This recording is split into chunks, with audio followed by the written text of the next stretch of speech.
Yo, what up, everyone? Welcome back to the Hero Brew. Today, joining me once again is my co-host Cameron and my other co-host Austin Cole. What up, boys? What up? What up? How it be? What's up, guys? How it be? How it be?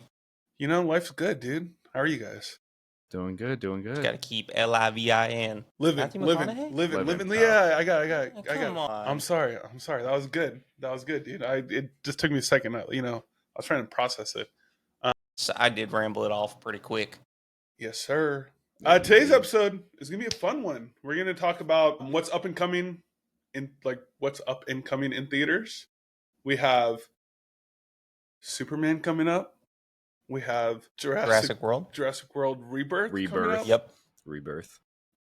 We have Fantastic Four coming up. How to Train Your Dragon. Came out tonight. Today, technically, yeah. Well, by the time the podcast gets released, it'll be that Monday, and then we'll do like a quick little reaction to that, like reviews on our next podcast about it, because we're all watching it this weekend. Mm-hmm. And then hopefully we could watch Lilo and Stitch. I still haven't watched. I still haven't watched it. I still want to catch it. What else is coming out? There's more movies. There's him in like September, the Jordan Peele movie. That one I'm kind of looking forward to. That one looks good. Mm-hmm. I trust Jordan Peele with any project he puts out, in all honesty. Yeah, this summer is going to be crazy. F1 comes out. F1's going to be sick. That's going to be nice. Megan 2.0. Avatar's later this year. Avatar's in December. Avatar's $1 billion movie. So $1 billion movie, dude. 28 years later. Jake's going to die. I just 20, know it. Dude, I think that's going to be good. I don't know if it's going to be $1 billion movie, but it's going to be... Is it shot on iPhones? Yes. I don't know if the whole thing is. Some scenes were shot with like, was it 28 iPhones? Yeah, that would... Something like that? Yeah, all I heard it was like, it won like best trailer or whatever. Yeah. I'm really excited about it because I like that franchise and stuff. And then it just got announced last week that Cillian Murphy's going to be in the next like 2 iterations of it as well. Right. I heard he makes like a small... I thought like... I know he's in this movie, but I heard he makes like a small cameo. He's not actually like in it all the way. Right. So I'm excited to see where's the character growth and stuff of it. Mm-hmm. But yeah, so we're going to kind of just go off that, and then we're going to end with kind of our Sinners review. It's been a little bit, but I feel like it's about time. Like we all watched it now. We all watched it like a couple times, and so we're going to end with that, and yeah, it's going to be a fun one. But anything exciting happened with you guys this week since the last podcast? Any wins? Wins for the week. Yeah, I got to see my sister. I drove down to Texas. Nice, dude. Yeah, I got to celebrate my niece and nephew. Yeah, niece and nephew. I celebrated my niece's birthday. Cool. It was shout out. Yeah, shout out to them, dude. Happy birthday. But that was awesome, getting time to spend with family, so that was cool. Definitely. How about you guys? What's my win? Cam, if you have yours, ramble it off. But I mean, dude, it's been same old weeks, just working, going to the gym. Let's go, dude. I mean, the huge, dude. Heck yeah. I mean, I guess this is my win. Yeah, your Dr. Doom mask. The Dr. Doom mask is fresh. Yeah. The fans kept blocking it, but you got the mask and the hood and the hood. Too. Yeah, it's fresh. Dude. Yeah. I got a collective win for all of us. You ready? We're all seeing Superman 2 days early. Yeah, we are. We all got the Fandango tickets, dude. Yep. That Amazon Prime. Dude, we all got it super early. We all got it like sick. before it actually like launched or whatever. No, we didn't. We didn't. No, we didn't. We got it at the normal time. We didn't cheat the system. We didn't get it at 6 a.m. What? No, definitely not. That's weird. 4 a.m. 4 a.m. our time. Yeah, I was gonna say July 8th. We're seeing it. A Tuesday. July 8th, which is a Tuesday. That's gonna be fun. I'm also seeing it in IMAX again the following Thursday, but I'm really excited about that. Gonna be sick. Talking about Superman. Did you guys catch the new trailer, right? We all saw that trailer. Come on. It was sick. We'll just get into the pod then right now. Let's start with our Superman section or segment. So I'm just gonna ask you guys a couple questions and stuff. But cool. do you guys think the trailer? I guess like does the trailer feel more like hopeful and classic or grounded and gritty? What tone did you guys pick up from it? It's definitely not grounded. Yeah. Not as grounded as a Superman movie we've not always gotten, but like ones we've gotten in the past. It's definitely more it's definitely more out there with everything that we're getting and what they've showed us. Mm-hmm. Yeah, I think it definitely feels very vibrant. I guess like the direction James Gunn's going for is I know he's pulling a lot from All-Star Superman, and that's definitely like a colorful like comic issue, and it's like it seems fun per se. I'm not gonna say I don't like from the trailer we watched. There's definitely a lot of still like dark, intense moments, but it's like moments I feel like we haven't gotten in a Superman movie in a long time. I would say, especially like the bantering between like Lois Lane and him. Yeah. And that kind of brings me to my next question: is like, do you guys think like Lois, who's portrayed by Rachel Brosnahan? I'm butchering the last name, but yeah, Brosnahan. Do you think the interview scene stands out? Like, did it like it seemed like she like I don't know compared to the Snyder? I'm comparing it to the Snyderverse. I feel like we didn't really get a good like depiction, portrayal or depiction of Lois Lane, and it's cool. Like, not in the latest trailer, but in the trailer before it showed her like her and Clark, setting up an interview and stuff, and I thought that was sick. What happened? What did I miss? My armrest did a little loud noise. No, I thought I broke my chair. I was like, oh no. You're good. To piggyback off what you're asking, I think that ultimately, I think it's more of like a hopeful classic for sure. And also, I agree. I think Lois Lane in this adaptation of Superman is going to be a very important character. I think we're going to get a really, like you said, a better look at Lois Lane, the character, compared to the Snyderverse for sure. Yeah. And I think it is really important that they put that interview scene. So, was it the first trailer they showed that? It was the second one. Second one. Yeah, first one was just kind of like it was a teaser to the first trailer. And, yeah. But I think that scene is going to hold a lot of value for the whole film, because right now you're just watching it and you have no idea what they're really like, what part of the movie this is. Yeah. But I think that her character is definitely going to be really, really important in this adaptation of Superman. Yeah, I agree. Like, nothing against the Snyderverse version, but like even in like the old like the Adventures of Superman, the old one, like Lois Lane was definitely more like a journalist. She like the animated one. She like interviewed a lot. Obviously her character got like a little bit like I would say like less involved in like Justice League and stuff, but like the animated series, like Justice League and Justice League Unlimited, but. Before that, we saw her like a lot in the show, and even in I know Cameron, you're a fan of. Dude. I was gonna bring it up. Go ahead, bring it up then. Yeah, you already know what I'm about. No, I didn't want to cut you off. Oh no, I was just gonna ask you. Like, you're a fan of the Superman and Lois. I'm a huge fan of Superman and Lois. Yeah, which was great. It had probably the best ending. I mean, I think it's the only ending we've got. We've gotten a true conclusion of Clark Kent and his family. Right. Yeah, which is crazy because I believe they did shorten the season. I think it was supposed to go another 2 seasons. And then, I know, right? And then they shortened it down a little bit. But even in that show, she was very, like, she was obviously the main like character. The ultimate journalist in that show. Yeah, she didn't care who she had to interview, whether it be like a villain or something, whether it be like Lex in the show or anything like that. She just interviewed, she risked her life. And that's what I want to see more. We got a little bit in in Zack Snyder's version, but it didn't feel like, to me, she, like, the actress, I'm forgetting her name. Amy Adams. Amy Adams, thank you. Yeah. Didn't portray, like, I don't think she portrayed her to her full ability, or at least it wasn't shown.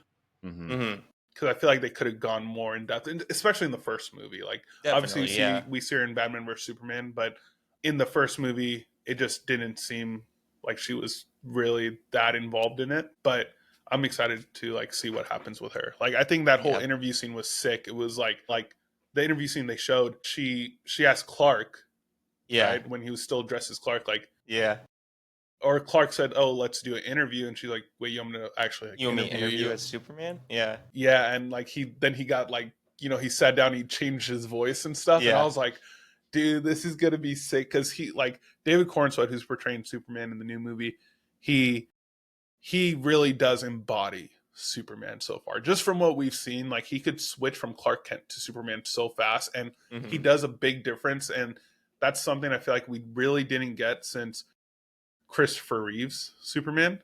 Right. And nothing on Henry Cavill, by the way. Henry Cavill's still No. my favorite Superman. I'm just gonna put that out there so far. Like Dude, he's just we didn't really see him As really that Clark. much of as Clark. Yeah. He's a great Superman, but we don't. those movies. The only thing I'm mad about, he could have got out. He could have saved a lot more people. He could have saved his dad. Like I get that his dad dies could in have saved every his dad. iteration, basically, but I just feel like he could have saved his dad. He didn't. That was such a powerful moment, though. It was a powerful moment. Don't get He me was wrong. just When trying I to first protect watched it, I his was like, secret, and He I could've saved get him. it. I'm like, come on, dude. And then like in Batman vs Superman, he lets them all blow up. Yeah.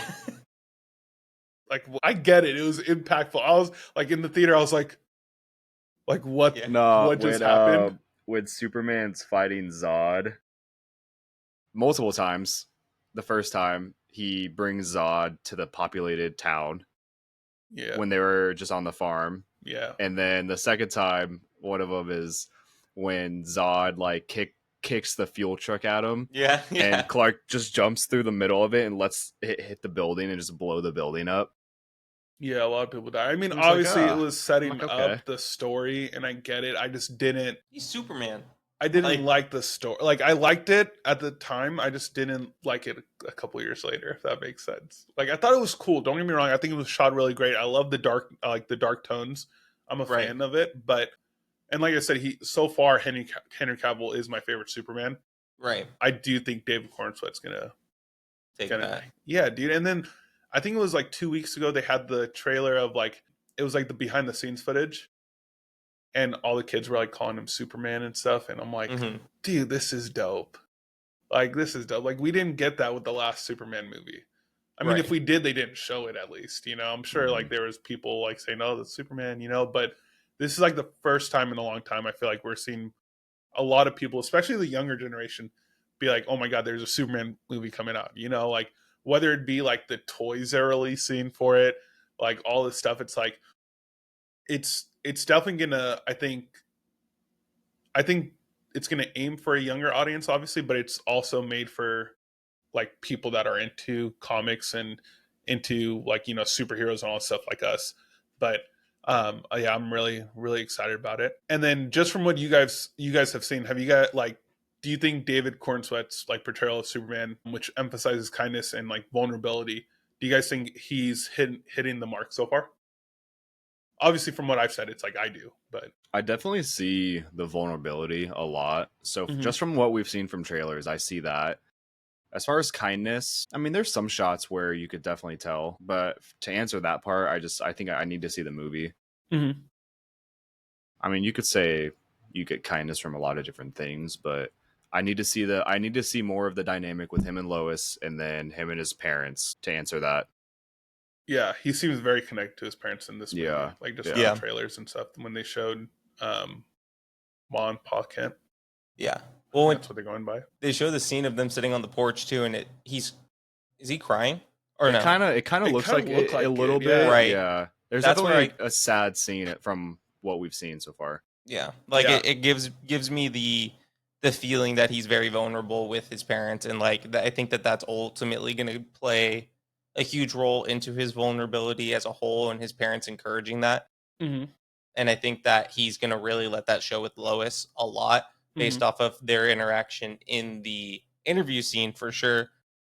But like I've said, we really, or like Cameron said, we really have to see the movie itself to see how much it actually plays out, because that could be like the only vulnerability we see in the whole movie. Mm. I doubt But it. I feel But- like in that scene, this is my guess, that scene is when he's gonna tell Clark like he's sick or something, Yeah. and he's dying. Sure, I didn't think about it like that. Mm-hmm. That would Because be you could tell crazy. they're both emotional. Yeah, Yeah. Yeah. Or someone died. Or someone died. Yeah. Very true. Mm-hmm. And then next question, more so like, especially in this last trailer, it started off with kind of like Lex Luthor was narrating it, who's portrayed by Nicholas Hoult, who played Beast in, the newest iteration of the X-Men movies and stuff. But how do you guys do you think he portrayed Nicholas Hoult portrays like Lex Luthor? Like, do you find his iteration more like threatening than past versions so far? Especially from I think like in those last trailer, it shows a lot from his point of view. Obviously, I think this last trailer is definitely more of his point of view. Like, he narrates at the beginning and stuff, and it's like, I think the potential is very there, because there's Gene Hackman was the original, right? The one with Christopher Reeve, yeah, Right. who's good. And then we had who's the one in Superman and Lois? Isn't there one in that? It's they showed Abraham. They showed Abraham 2 different. It is, Walking right? Dead. Yeah. Yeah. That's I what thought he was a good Lex Luthor, honestly. Yeah. He plays him. He's the beard, right? Yeah. Yeah, they show like 2 different Lex Luthors in it, right? Could we have is it 2 different versions? Well, they showed in the crossovers. The episodes. crossover one with like the Flash and all that. Yeah. There was a different Lex Luthor. Yeah. Okay. I don't know his name though. The dude, the dude from Smallville. Yeah. I don't know why I'm forgetting his name, but what's the dude from Now You See Me? Jesse Eisenberg. He plays one of them, right?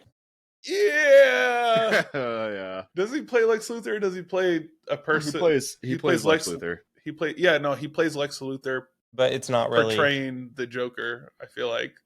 Right. But and then there's also Smallville. I don't know why I'm blanking on his name right now, but there's also the dude from he's Kevin in the Spacey. Black Ops too. Yeah, Kevin Spacey, that guy. And Superman Returns. Mm-hmm. He's just an evil guy in every movie, so he was just perfect for Lex Luthor, I guess.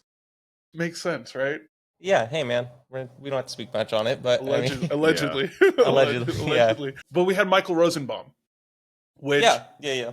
Nicholas Hoult says he really looked at Michael Rosenbaum, who's from the Smallville series, right? Who played a great Lex Luthor, a younger version and a little bit older, and he also took stuff from Gene Hackman, like you said, Austin, earlier. Mm-hmm. He kind of looked at those two and portrayed his version of Lex from it. And I don't know, from the latest trailer, he seems like he's evil. Yeah, he does.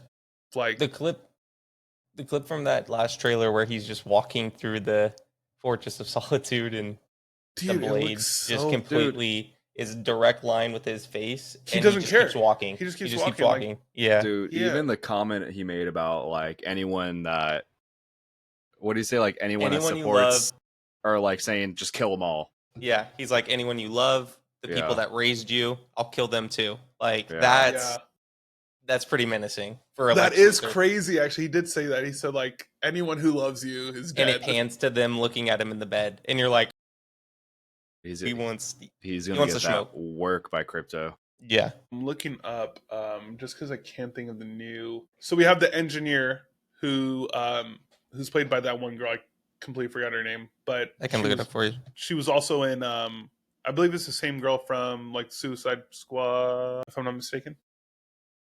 The one who walked in with Lex, like where she turned her hands into the. Yeah, she was the one. The engineer. Yeah. I gotta catch back up on my DC stuff. Well, her name is Angela Spica, I think, right? The actual character, but I don't know what's the lady. Like the actress? No. So it's definitely the engineer, and it's played by Right. Maria Gabriela De There you Faria. go. Yeah. She has nanotech. Mm-hmm. Pretty cool. Yeah, so she looks like she's like the right-hand woman of Lex, and then obviously we have the other main villain from what we've seen that goes like toe-to-toe with Superman is Ultraman, which I don't know much about him, I'll be honest with you. They also show a whole bunch of different like villains and stuff, which I'm like excited for. Right. Like, they showed like the jail scene in not this last trailer, but the one before that. But like, yeah, I think it showed Ultraman and the engineer walking with Lex and stuff, and they just seem really menacing. But especially the final trailer, I know Cameron, you pointed this out. the final trailer hints at who Ultraman looks like under the mask, and he kind of looks like Bucky from the Winter Soldier. He like does. you said. He does. Do you guys like? Do you guys think it is like a surprise reveal, or do you think like does it concern you? I guess like that they're showing so much already of the movie. I mean, yes and no. Like, I mean, Obviously, we haven't seen his actual face and stuff. Right. Cameron, you sent pictures to us yesterday about it, but we still couldn't see his face and stuff. We just noticed that he had long hair, and Right. I mean, it could be a different character. We don't know if that's actually Ultraman, but I know Cameron, you pointed out that he was wearing the same suit and stuff, and the It suits look super looked similar. like, yeah, it really looks like they were the same. Like you could kind of maybe see the U, maybe. Yeah, It really depends. And that in that trailer, he had heat vision using it against Superman. yeah. mm-hmm. But dude, yeah, could be. I don't know. I feel like I'm like this with all trailers. I feel like they have kind of shown a lot, but when I think about it, like they're kind of just expanding a tiny bit on scenes they've already given us in the trailers. So it's like It's nothing like new. It's They're nothing just expanding new. like the actual scenes they've showed us. Yeah, exactly. Yeah, like so far, like the direction of how James Gunn is going with it all, like he said, like he's very much like not afraid to tell you who's in the movie, but at the same time he's in like full control of it, like of everything so far with the movie. Obviously, he's like one of the executive producers now of DC, especially like or DC with is it Warner Brothers? I think so.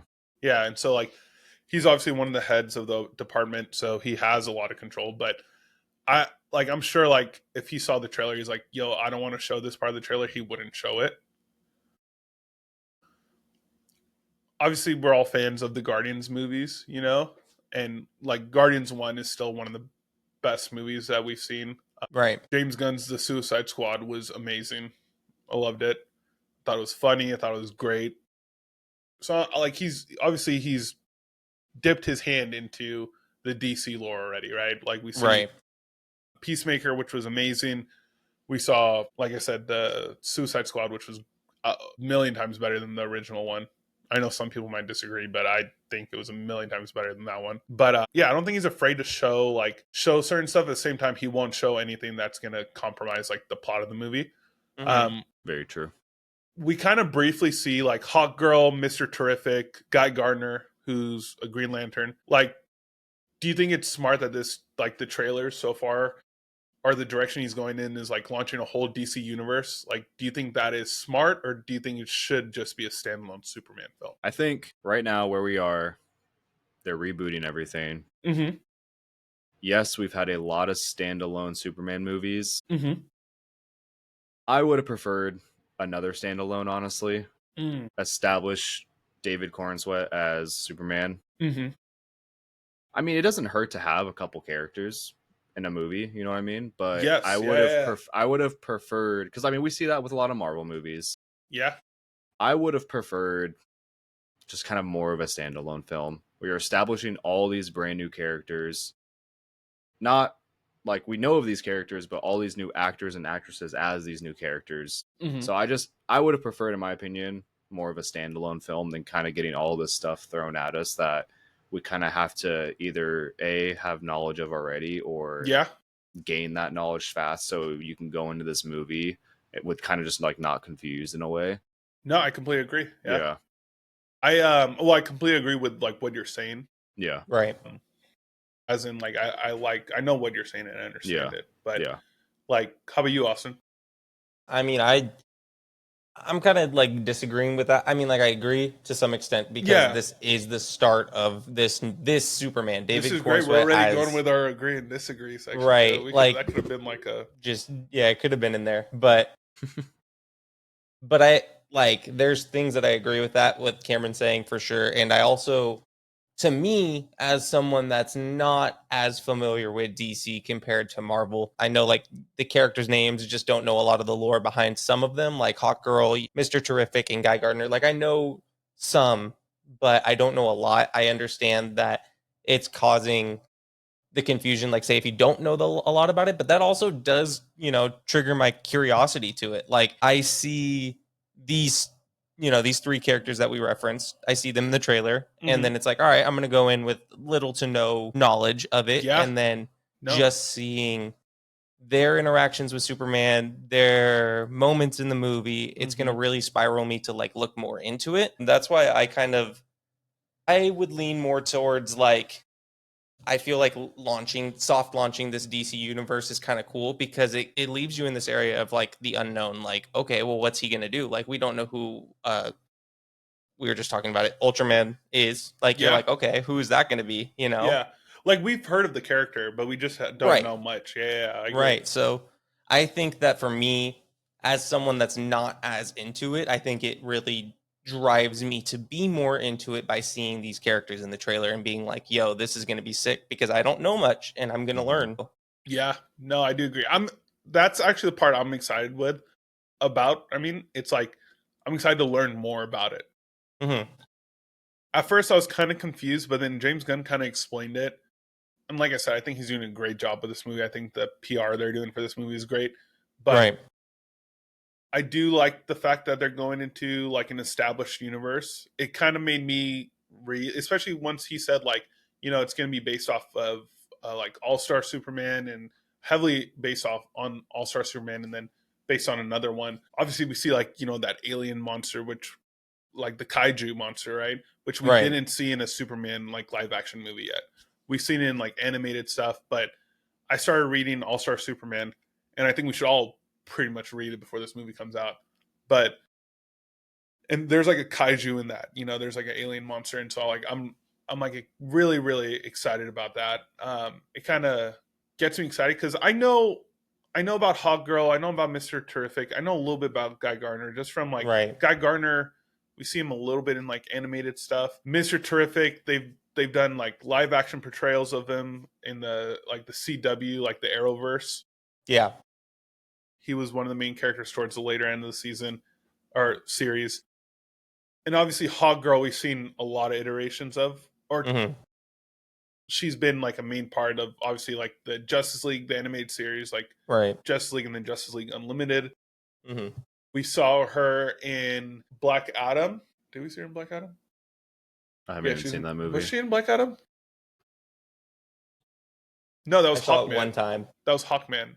Yeah, It was the guy. That's the one with the like super huge mask, right? Yeah, like the Hawk mask. With the gold mask. Yeah. What is like the Egyptian hawk mask? So like, but yeah, so I think so we only saw her in like the animated series, but she was a main character, right? She was like one of the main characters in it, right? So we saw her a lot in there. So I'm really excited to see what they do. Obviously, Guy Gardner is portrayed by Nathan Fillion.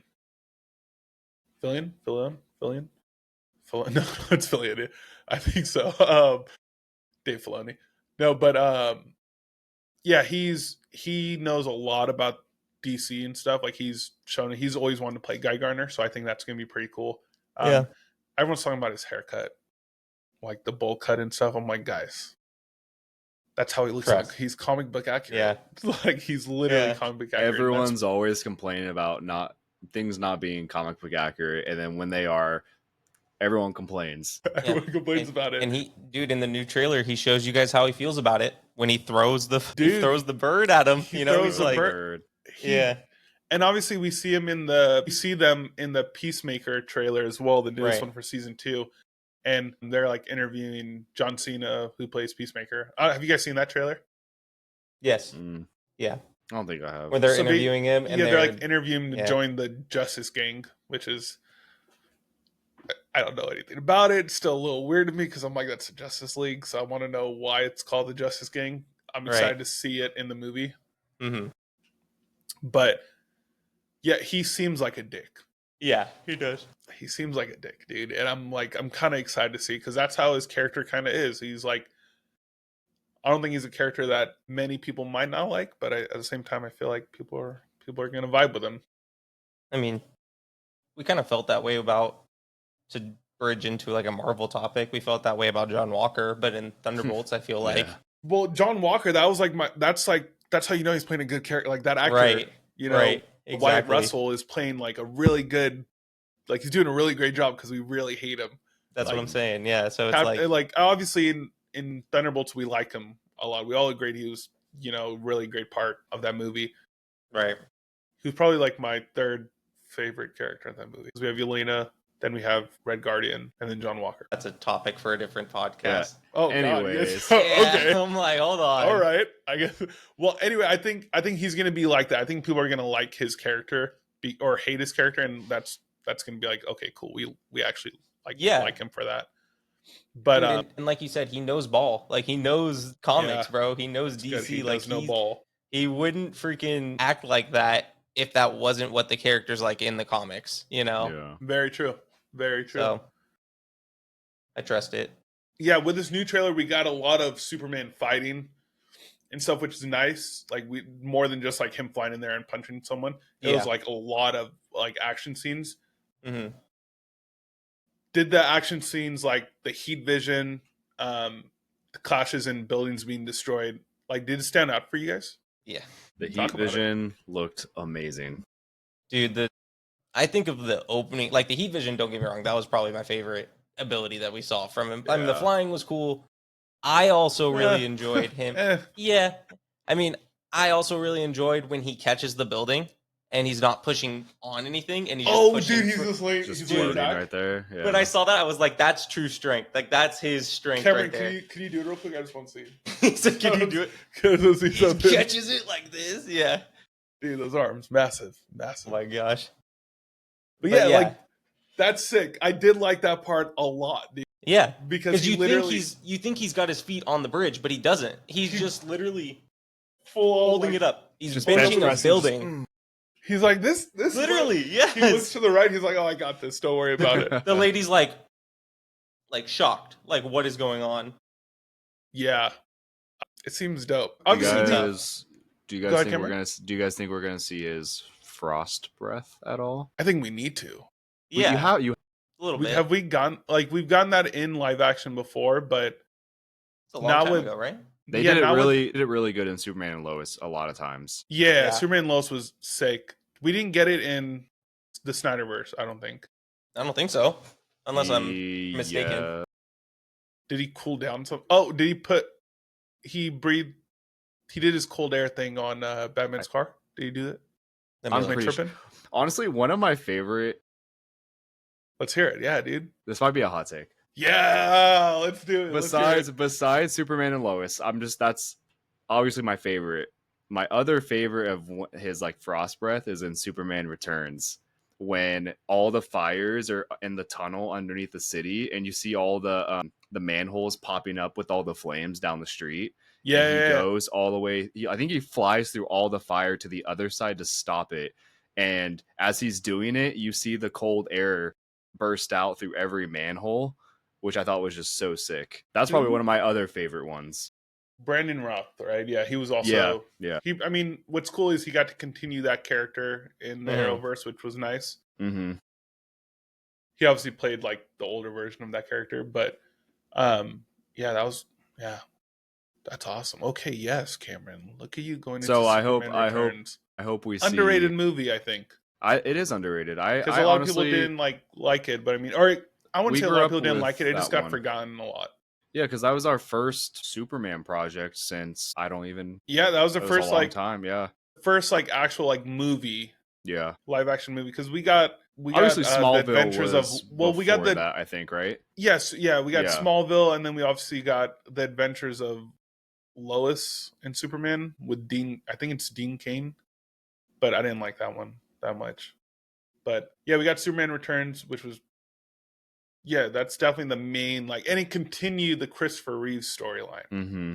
which was cool. You know, his Yeah. respect, and Brandon Routh, during that, he looked like Christopher Reeve. Mm-hmm. You know, I wouldn't say he was trying to copy him, but they just made it he looked like the character, you know, Right.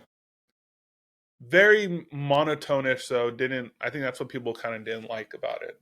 Obviously we didn't see we didn't see it continue, obviously, Mhm. until the Arrowverse, but yeah, Frost Breath. I really would like to see him use that in this movie. That'd be yes, sick. dude, I didn't even think about that. Because I think from what I've read, and I kind of skimmed through it, The only time that they say that they referenced or seen it to some extent was in Justice League, Zack Snyder's Justice League. Is that accurate? I haven't seen it in a long time. That's what I was trying to think. Did he do? He so in the Snyder cut, he used it. Right. So when the blade, he stops Cyborg from getting hit, and it just stops on Superman's shoulder, and you hear the ding, and he just goes, Yeah. and Yeah. then destroys So it. it showed his full. Yeah. That part, I forgot about that. That was sick. They could have done it more. The Snyder cut was dude, the Snyder cut was so good. That's what I thought. It wasn't in the original. It was in. Yeah. That was sick. That part was so clean. I do remember that. That was tough. That was tough. That was dope. Man, that was good. See, this is why there's 3 of us, dude. That was good. And Google. I just forgot. And Google, yeah. I just forgot. I was like, what the heck? Did we talk about how Baby Joey was in it? Not yet. I like how that got spoiled from, not even spoiled, but that that got spoiled from a toy. Metamorpho's son? The little green baby that was in one of the trailers, and then there was it was confirmed in one of the toys that's coming out. It's a little green baby. Yeah. And he was holding it in the last trailer. I didn't know that was baby. See, I didn't know that. That's Metamorpho's son. I had to look it up. That's the guy they showed in the jail, by the way. Yeah. Exactly. Yeah. And that's his son, technically. From what I read, that's Metamorpho's son is Baby Joey. Well, so that's what I like about this whole thing, because it like Austin, you mentioned it earlier, like it does give you interest on wanting to like dive into it a little bit more, right? And knowing those characters, and I do like the fact that James Gunn is doing it where it's like the heroes are established already, right? Obviously, Superman is established already, right? It's not like an origin story or anything like that, and I'm sure they're gonna probably I think so. I'm not too sure, but it's I'm sure they're gonna tease it a little bit, like his getting his powers and stuff, or him getting his powers, him being younger. But if not, I'm like, I do want to see how everything is portrayed. You know, like superheroes are already like the city's used to it and stuff. And obviously, there's a whole bunch of theories and stuff about it from the first trailer, where it's like people were talking about Superman's going to stand up to the other heroes and all this stuff. But none of the new trailers kind of show that yet. So the teaser was definitely a little different than what we've gotten so far. Like it's more expanded, like you, Cameron, you said earlier. But yeah, that kind of sums it up. I mean, we saw a lot in that last trailer. We saw the Hammer of Baravia, which is crazy. You know, we broke it down a little bit, and it's like if you watch the animated, what's the show called, Austin? Creature Commandos. Creature Commandos, that's what it is. Yeah. If you watch that, James Gunn his continuity is pretty great, and like so everything is going to be connected, he said, from animation to live action to whatever they do. And so I'm excited because we get a little hint. Spoiler, Cameron, I know you haven't watched it yet. Such a good show. It's so good. It's absurd. But the Hammer of Baravia is kind of mentioned in like a flash of the future type of thing. Yeah. And so I'm excited to kind of see that play out in live action, because I want to see where the heck does the hammer come from, like the Hammer of Baravia come from. So I have a super hot take about this last trailer. Let's hear it.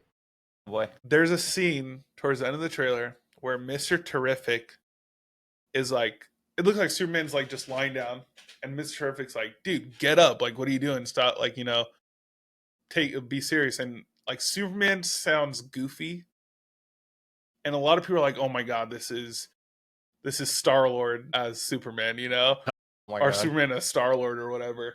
But just from what I've heard, like I watched the trailer a lot and like rewinded that scene a lot, and I was like, he sounds kind of squeaky. Okay, there's a part where he's like, no, I'm just like laying here, and he sounds goofy. But I really feel like, I know James Gunn hinted at Plastic Man about a year ago. Yeah, he hinted at him. He posted a picture of him. He didn't, like, it wasn't a live action version. It was like a drawing or animated version. And I think that Plastic Man portrays Superman in that scene, or in takes parts his powers to some extent too. Dude, I just think like how he sounds. It looks like, I know I was talking to you guys about it, but he like shrinks. It looks like he shrinks down when he turns around. It doesn't look like he just turns around. Like, this dude's Dave Cornsman's a bigger guy. Like, he's a big guy. He bulked up for this role. Right. It looks like he shrinks and turns around instead of just like turning around and falling. I know, Cameron, you disagree, but it's something where I'm like, dude, I think it's Plastic Man. I really freaking do. It's the angle of how it showed it before his like, so say this is the slab of rock that he's on. His back's against it and he turns this way to look at him and then turns back like that. But then and he goes down, but it looks like he shrinks a little bit, dude.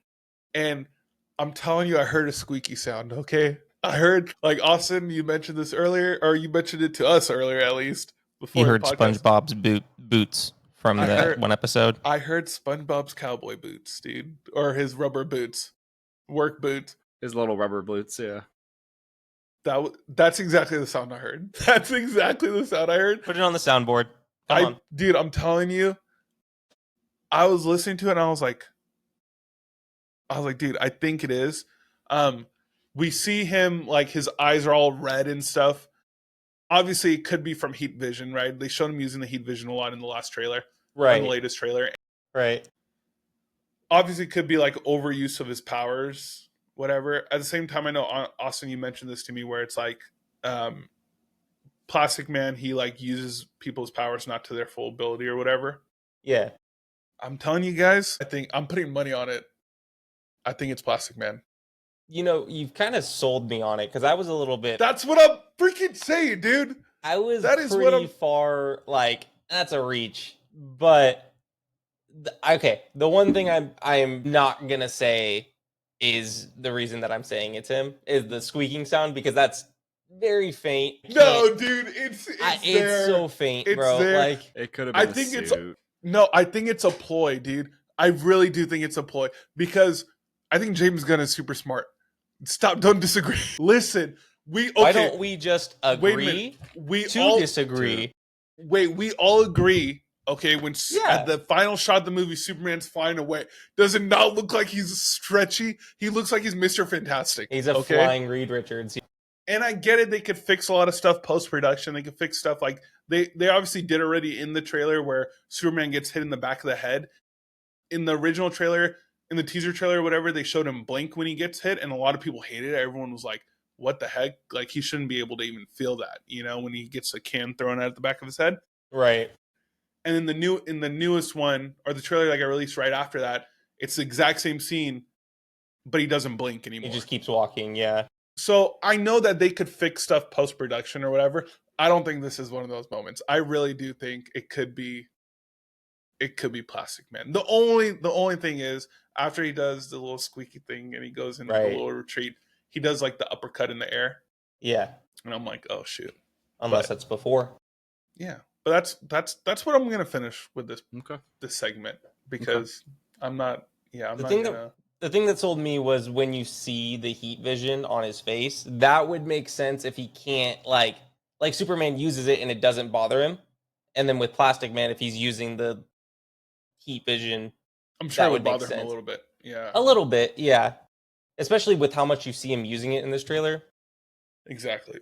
Also, the sun is supposed to just always heal Superman, but obviously in the trailer we saw they had to put like the big magnifying glass for the actual sun rays it's probably to, like, what I'm thinking in that scene, it's probably to like amplify it. Like, he needs to get fixed quick. Because they list his injuries, didn't they? But like, if you think, ruptured he's out in the daytime during all that with his eyes all red. You think maybe they would just naturally heal? I don't know. Well, he does. I know in like the comics and then the animation, he goes up to the sun a lot to like get healed up. But that's his way of doing it fast, though. Yeah, that's what I'm saying. Like in Inventors of Superman, the Superman and Lois show on the CW. Best scene is him when he goes up to the sun. In the sun. Yeah, and he gets supercharging his powers. Yes. Exactly. So I think this is like a version of that. I think he needs to get fixed quick and fast, and he needs to regenerate fast, and it's like boom, because he's like about to die from what it seems like. All right, we're just gonna go into our agree and disagree section of Sinners. We're gonna talk about it. We're gonna go into our ranking right away first, and then we'll go into our agree and disagree, actually. So, Cameron, you could go first. What do you rank it out of 10? Do you want to do the 3 agree disagree for Superman real quick? Yeah, we can. or did you want to pass on those? We can pass Rapid on fire. Let's rapid fire. Just it. rapid Ready? fire real quick. it. Okay, cool. Easy. All right. James Gunn is reviving a classic hopeful Superman, not a dark, moody take. Agree or disagree? Without hesitation. Definitely agree. The Easy. tone, the tones of the trailer alone give it a better. Even Exactly. just the color scheme that he's using Right. for this movie. It's a is- lighter- I wouldn't be surprised if it's still dark. Like you guys mentioned, like Yeah. there's still gonna be emotional scenes and stuff. Mhm. Right. But yeah. hmm Next one, Lex Luthor as a tech mogul, right? Because that's what he kind of is, right? He Right. has obviously a whole office and stuff in the trailers. But Mhm. Lex Luthor as a tech mogul is the most relevant version of the character to date. Agree or disagree? Yeah, both. Yeah, Both, I'm- because I feel like I need to see more. I need to see more. Yeah. I've seen him in like Smallville's the only Lex Luthor that really pops up to mind. That was like the I was Lex gonna Luthor I got. say Superman and Lois was the step in the right direction as far as Yeah. the tech part. Yeah. Yeah, Well, and that's But the yeah. thing with those two. Like, I haven't seen them in full too. Like, I need to watch both of those again, and like, yeah. because I've only seen bits and pieces, and that's not. I think as a tech mogul, I think yeah. So I would probably agree because Okay. in Smallville, he's really there's scenes, but yeah, you gotta watch it. You gotta watch it. And then the last one, revealing Ultraman now is like revealing Ultraman now is too soon. Like, do you think we should like keep the mystery of the character? Agree or disagree? I feel like wait, Like, do you think the reveal of Ultraman so far is too soon? Like, do you think it should have been hidden? like the character in general. Just the character in the movie, yeah, in the trailer. Yeah, They just showed him. I'd probably say agree. But Sick. Yeah. I mean, like we don't know the allure. Like there's still the Yeah, we don't. unknown to it. So it's like yes and no. Yeah, Same thing with like the last question, but I think we're all excited about Superman. very July 8th, here we See, come. dude, I'm gonna be honest, and I Isaac know here. I know you guys had heard my frustrations. DC lost its way. right. Too many 100%. Too many things happened. I was a big fan of Henry Cavill and the direction they were going, and things just really started to fall off the rails, and I lost all faith, all excitement, everything. Mhm. Honestly, when this movie was first announced and James Gunn to DC, wasn't a fan.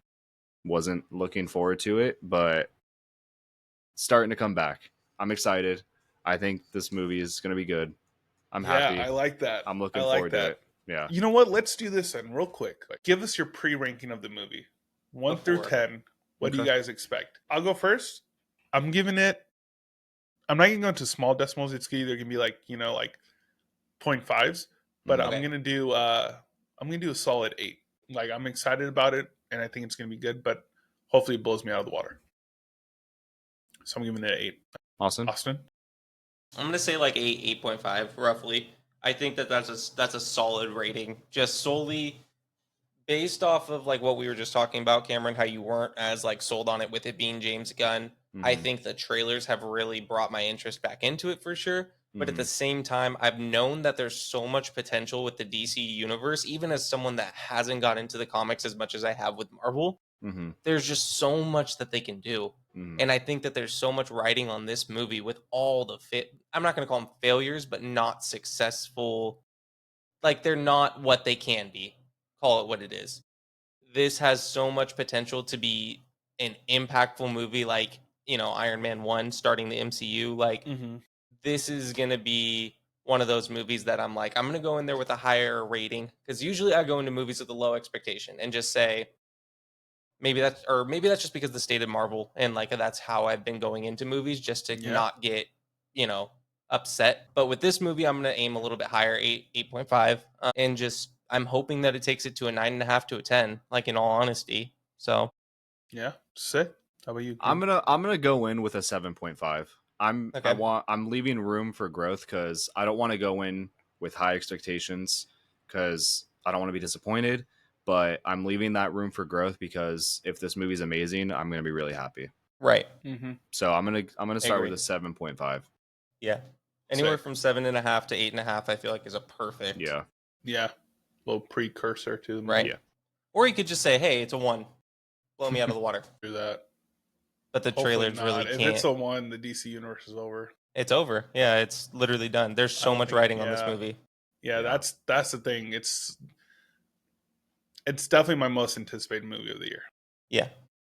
because of how much of an impact this has. How much of an impact it could make. Yeah. And he is the hero in DC. Oh yeah. He's what The hero. He's second most popular superhero in the world. Right. Only behind Spider-Man. Spider-Man. The dog. Yeah. The dog. But yeah. Who's that? Who's Spider-Man? You guys ready to get into our next topic? Let's Definitely. Let's do it. All right. Sammy. All right. So now we're gonna be talking about Sinners. We're gonna do our rating of it, and then we're just gonna go into our agree and disagree, and we're gonna talk about each one. So yeah, let's do it. Let's do it. Cool. I'll start off with the first section. You guys can do the second and third. Yep. Sinners is one of the most emotionally gripping movies of the year. Agree or disagree? 3, 2, 1. Without hesitation. Oh, we forgot to go into our So- rankings. What do you guys rank Okay. it? Is this Yeah, go okay. ahead. Okay. Man. Easy. Just out of 10, right? I'm giving it Yeah. a 10 out of 10. Okay. Easy. Easy. Yeah. 10 out of 10. I love the movie. Is it 10? Yeah. Yeah. One of the better movies I've seen in a long time. I fully regret. I didn't have time to see it when it was in theaters, and I'm so mad at myself because I wish I could have seen this movie in IMAX. Yeah. Right. Yeah, it was great. Dude, but the cool thing about it, and this could be brought up later, but just in short, when this movie gets to be re-released on the anniversary showings, the coolest thing about it is the fact that it doesn't Ryan Coogler get the rights to it in full after a certain amount of time. Yeah. He's So the first it's like director to get full rights to his movie. So once this movie hits that 20-year mark, because I think that's the line where it changes, it's going to blow up even more when it gets re-released in theaters. And who knows what the movie experience is going to look like then. 100%. Like, we have a 4DX that I just got to see Revenge of the Sith in. Like, very true. And that was your first time watching it in theaters, right? And an amazing experience. Like, it was different because it felt almost as if you were on like a Universal Studios not roller coaster, but ride. But experiencing Revenge of the Sith, like that opening scene flying around in the freaking ship, like hands down one of the coolest experiences I've had. So with this movie alone too, I'm super excited. Dude, 20 years from now, we might be in a theater on that rocky road to Dublin, man. Dude, that's what I'm saying. Oh my god. Sick. So yeah, we all agreed to The Sinners being like one of the most emotionally gripping movies of the year. Yep. We're just going to all the agree and disagree questions, and then we'll talk about it after, so we get through it. Yep. The ending was exactly what the story needed. This is including the post credits, by the way. Okay. Or post credits, mid credits, yeah. Okay, hold on. I need a little bit, just like a couple seconds on this one. To take your time. I can put mine. Yeah. Or do we want to do them all at the same time? We do all at the same time. That's fine. Just so we can be like surprised. 2, 1. Okay. I mean, you want to say disagree, but I love that you said he knows. knows. Only was gonna say disagree because, and I told Austin this, I get so emotionally drawn to characters that when things happen to them, I get so mad and so frustrated. But how it ended, I do agree. It's what it needed. I don't want to go too much into it because I'll talk about it forever, but yeah, I agree. We all agree. Yeah, easy. Vibe. It is a vibe. This movie wouldn't have worked. The next one. This movie wouldn't have worked without Michael B. Jordan. And Michael A. Jordan. And Michael A. Jordan. Come on. Obviously, they're twins. Yeah, they're cousins. They're cousins in the movie. That's right. But yeah, this movie wouldn't have worked without them. Agree or disagree? 3, 2, 1. I full-heartedly agree, dude. This movie would not have worked without either of the Michael Jordans. Yeah. Dude, he was amazing. He's the same for those watching. If you didn't see this movie or the trailer, this is a spoiler packed. This is spoiler by the way. The movie's been out. It's out on digital now. So yeah, the embargo has officially lifted. Yes, it's been out since April, mid-April. Yeah, so obviously he played himself as twins. Right. Lost my train of thought. He did. He did great. Michael A. and Michael B. Jordan did amazing. Plays the role perfect. Who did it better, Michael A. Jordan or Michael B. Jordan? Michael A. being Stack, Michael B. being Smoke. Dude, they're like it's Michael B. Jordan. It's him as an actor, but it's like two completely different characters. It's amazing. Exactly. And that's what I love about it. He did so good. Right. It's Like so I good. don't remember what interview it was, but someone was, I think it was the actress who plays Annie said it, or it might have been Haley Steinfeld, but they're like, you could tell Michael B. Jordan was that day. Yeah. Because he had like this which mode character? where he flipped on and off, and like you could tell which one he was. He was either smoke or stack, and it was crazy. He I'm had like, vision. damn, that's so cool. Yeah, Haley Steinfeld is pretty cool. Haley, That's what you got from that? Just didn't Come listen to on. anything else I said. All right, I lost the train of thought after. Thank you. Thank you. Me too. Thank Me too. you. Me too. Me too. Mm-hmm. No vision. Sake. You want me to talk characters? Yeah, dude. Talk Yeah, go the ahead, next go ahead. segment. Dude. All right, we got a few questions about the characters and their overall performance for this movie. We kind of went into it with Michael A. and Michael B. Jordan. My next question to follow up on that, transitioning into this, do you think he plays this role so well that it's an Oscar-worthy performance? Agree or disagree? You know the 3, countdown. 2, 1. Wow, there's a lot of agree Yeah, in this I one. agree. I'm not gonna lie. I'm like, obviously the Oscar snubs all the time. Yada yada. Yeah, Probably won't win an Oscar. It depends, but I Well, think he should. think of what movies. What's going to contend with this This year? movie is going Superman? to win a lot of awards. Yeah, I Superman. think so. I'm not gonna lie. Superhero movies don't win Oscars. They don't win a right? lot. Yeah, I mean, obviously there's a couple, but they generally don't win Oscars. I see this movie winning a lot of a awards. lot. Yes. Yeah. Yeah. I think It could be Best Picture. Like at the end of the day, like Oh, yeah, absolutely. I think movie of the year. yeah, I think Michael B. Jordan definitely could. I just don't want him because it's like, say what you want, it's a vampire movie, right? Yeah, And like I think a lot of people are gonna be like, oh, it's a vampire movie, like whatever. there's so but much more to it though. so much freaking more. Like, I wouldn't even call it a vampire movie, I right? don't Yeah. think of it as a vampire movie. Yeah, I don't- don't think of it as like one of those vampire, like top vampire movie. I don't think of it as a vampire movie. I just think Right. overall, like it's one Right. of the most amazing performances, and we just all agreed Yeah, that this was like, we all gave it tens. This was one of the best Mhm. movies of the year, one of the best movies we watched since. I would say this is probably one of the better movies I've watched in a while, a long post time. pandemic. Yep. And it made me want to see it in theaters. I saw it 3 times in theaters, and it made me want to see it again. And no other movie has done that, I would Right. say, post pandemic. And he deserves it. That's Yeah. why I said agree. He does. Yes, If he were absolutely. to win an Oscar, his first one, right? It would be his first one, but I mean, he's had great He's roles. been nominated before, right, for something? Was he nominated for Fruitvale Station? Maybe not. This would be the role that he would win it for. This would be the one. This yeah. would be it. He was in Fruitvale Station. He was in Creed. Creed. Creed might have obviously even Creed 1, Creed 2. got him something. Maybe. It was a Creed 3. Do they Might have be- like a section for like sport, like a sport type of movie? Like I don't think so. Okay. No. He was in the superhero movie, not Black Panther. Chronicle? Obviously, he was Chronicle. Dude, he was in Chronicle. Chronicle was legit. That was one of my favorite movies. Yeah, he was in Chronicle. He was in Don't Friday like Night his Lights. ending in that, Yeah. but yeah. Yeah. Well, okay. Yeah. Agree to disagree on Chronicle. He was in his the second half of Friday Night Lights, a TV show. right. He was in He's- Hardball, man. Come on. He was in Hardball with Was he Keanu in Reeves. Hardball? He was the one who left because he went to go join the gang, and Yeah. Jamal. Yep. Love Dude, that I mean, movie. even his Oh. role as Killmonger in Black Panther, like He was one of the favorite roles. No one Dude, wanted him to die. Spoiler alert. I would not be upset if there was an alternate universe where he is Dude, and they bring him in. Bring him back and just let him be Black Panther. I think everyone would be fine with Yeah. it.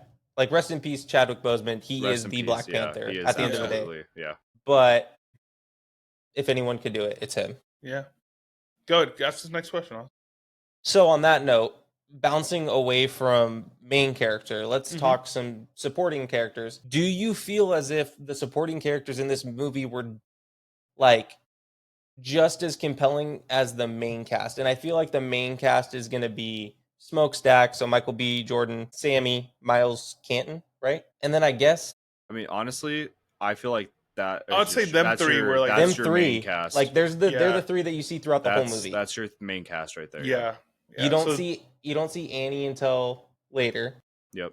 Like Don't see halfway, Ramek almost until halfway I would way say later. I would say Annie is the only one that could be like, oh, that's the main cast. But I would Right. say let's just say those three are, Okay.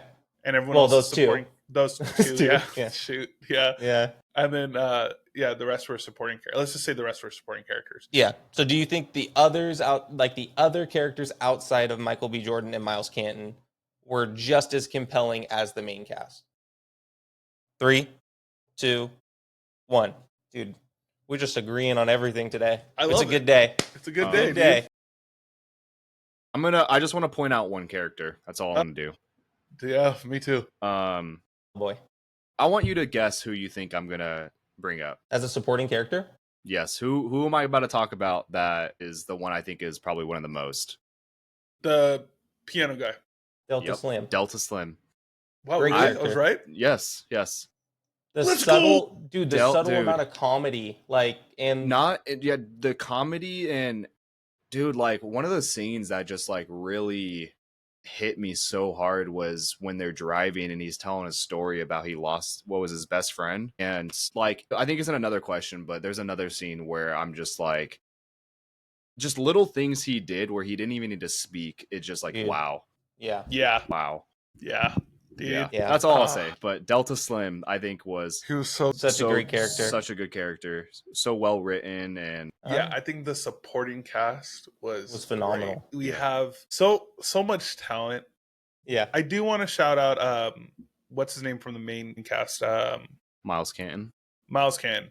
Dude, This was like his first one of role, the best right? performances. Yeah. pretty much. Yeah, I think so. He just learned how to, like, Cameron, I think you told me this yesterday, he just learned how to play guitar. Couple months prior, yeah. And I think that obviously that was him singing. Yeah. This dude is great. Dude, he's so I don't want to so give I want to talented. give him his flowers because it's like the emotional depth was just amazing. But it is the supporting cast, like every character, which is they do this at the end of the movie. Obviously, when we see Michael B. Spoiler alert, guys. We see Michael B. Jordan die. Right? It's Smoke Dies. Yes. Yeah.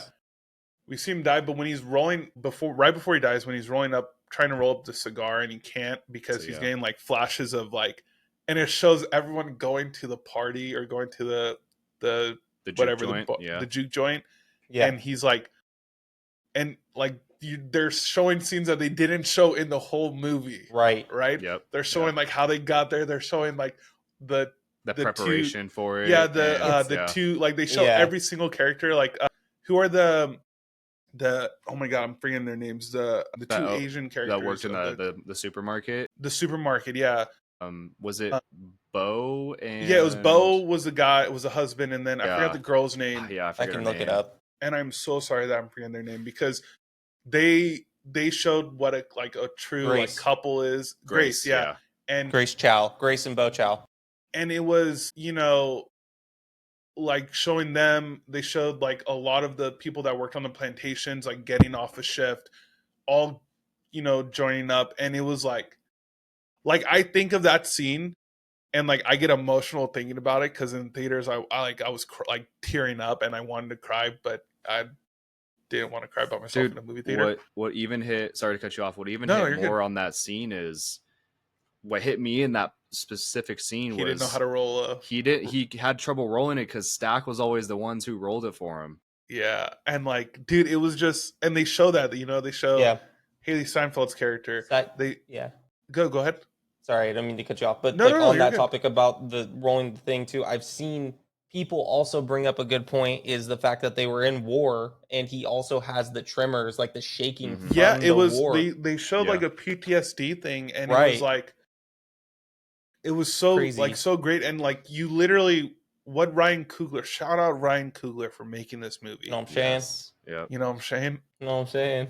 It was like, and especially that scene, it literally what in my head, like when I was watching it, was like, this is what's showing in his head right now. This when he's trying to roll up this cigar, even if he can't do it or whatever, it's like, it's literally him. Like we're seeing his brain, we're seeing in his eyes what he's actually like looking at when he's looking at rolling up the cigarette. Right. And it's like it got me, like I said, I was in tears because it was like, holy crap, like, dude, it was like, they all look so happy and stuff, so much freedom, so much, and that's what I think the main point they were showing, like, this is what, like, everyone was getting off of work or getting off the plantations, and there wasn't like much for them to do. That's the reason why that juke joint was there. And it showed, like, they reference this later on in the movie. They show, like, they say it was like their happiest times, of their lives, and that's really what it was. And it was so, like, emotionally, like, it was pulling at my heart, dude. Like, yeah. I was like, holy freaking crap, this is a great scene. And it just showed, like, all the supporting cast, and which I really liked. I'm gonna shout out Haley Steinfeld. Yep. Rightfully so. Yep. Had less of a role than I thought she was gonna have in the movie when it was first announced. Not from the first trailer.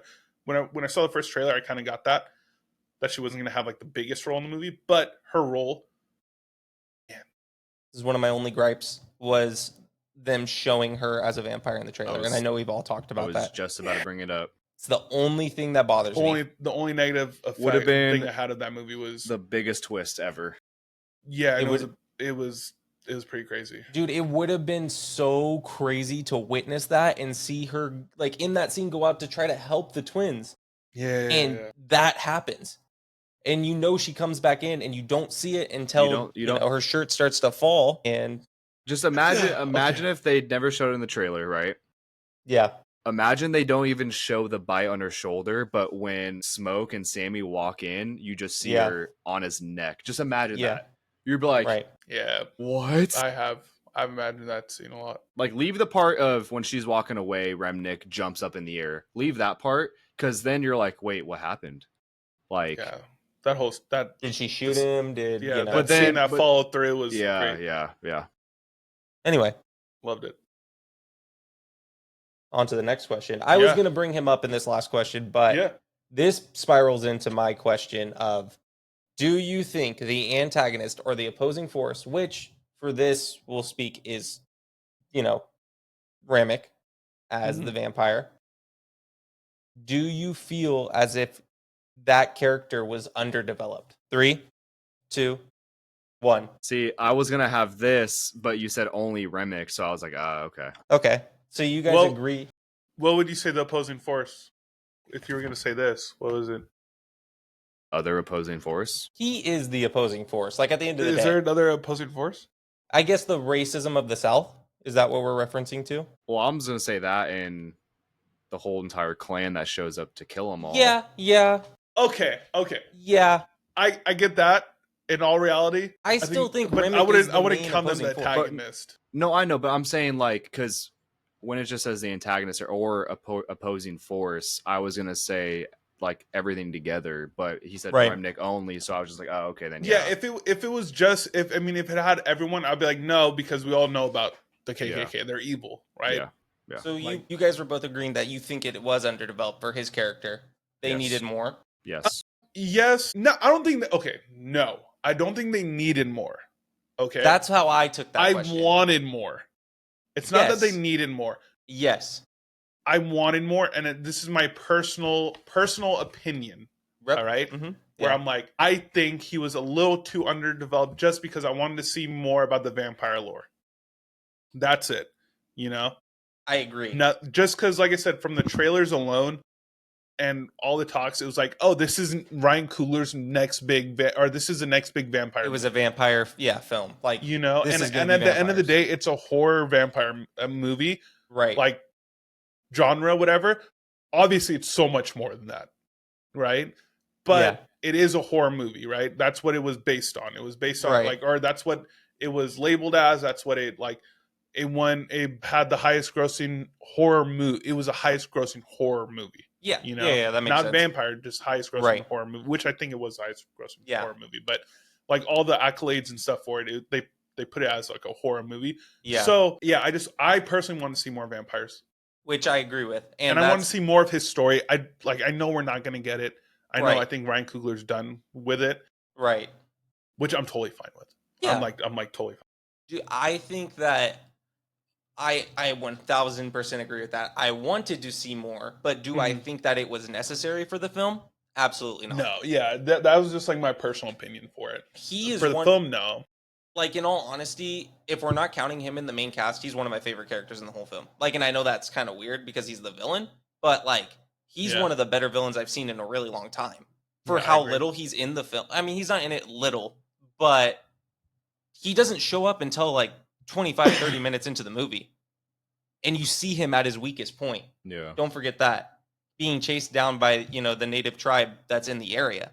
Like, they are hunting him, and he is this close to dying. And he uses his wit and his technique and his cleverness to get into the spot where he is, like, you can tell who he is just in that short amount of time. Like, he takes on the personality of that, like we were talking about the nephew who is in the clan and he's, racist. He takes on that persona when he sees the outfit and he becomes that. And every time he connects with someone, he speaks either in their native tongue, when he's talking to Grace Chow, or when he is talking to all of them when they're playing the song a lot for of them. Stuff in their language, so it's right. like, yeah, like, and he knows everyone's memories, and once he knows that, he gains leverage, he gains power, he gains strength. And at the end of the day, his character, I feel like, was super developed within moments of knowing him. Like, that was all I needed to know who he was and what he was about. And you learned more as the story went on. Like, one of my favorites, and I'm trying not to take up too much time, but I love the scene when Sammy's reciting the Bible verse. And Remick starts to recite it as well. Yeah, he cuts him off and like finishes it. He's like, okay. Yeah, He's and like, he says, "Oh, trust me, I heard it in my native land too, and it brought me comfort while it also brought me fear." And you're like, he was saying like his dad told him it or something like that. I'm like, yeah, like, and we could talk more about scenes later, but yeah, that was my argument for it. Did I want more? 1,000%, because Jack O'Connell played the role so well. Like, I remember walking out of the theater being like, that was a great villain, and it wasn't a lot. Yeah, he has a couple movies coming out too. He's in what's it called? Is he in Jurassic World? I don't think is so. That movie? Let me look. I don't know. I can tell you right now. I'm gonna state mine. Yeah, go for it. Like you said, y'all nailed it to the T. I don't know if that saying's good, but yeah, you guys all basically said what I was gonna say. Didn't need it. Would have liked it, but I would have liked to see why the Choctaw tribe was chasing him. Obviously, you don't need it, but that would have been cool. And he talks about his ancestors. I just would have liked to see just a little bit more on that. Yeah. Maybe a little flashback, or maybe like a flashback which it didn't need it, but when the sun's coming out, the flames of him are being released. Right. Maybe kind of like everyone kind of had their little flashbacks in certain moments. It would have been cool to like see a little bit of his, where like either you see like his dad or like something about him in a way. It's him as a kid, like when Ireland was being invaded by Protestants, or I think it was Protestants. So it's like that would have been cool, but I agree. It didn't need it. No. They did amazing, but yeah. He's gonna be in 28 years later. Yeah, he's gonna be. And then he's also in Godzilla and Kong Supernova. Yeah, which is gonna be sick. Cameron, we jump to the next one. Yeah. Next section. I'm really happy I got this section because this is my favorite. I figured you probably. This is what I really wanted to talk about. Yeah. Okay. Agree, disagree. The cinematography was a character of its own. All right. 3, 2, 1. That's not even. Yeah, it wasn't even. I think we're just gonna agree on every single one of these.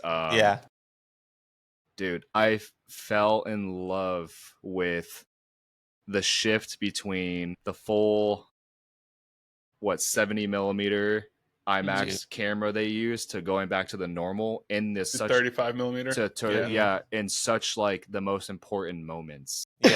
That was just amazing to me. Well, and it was cool watching Ryan Coogler in interviews talk about it.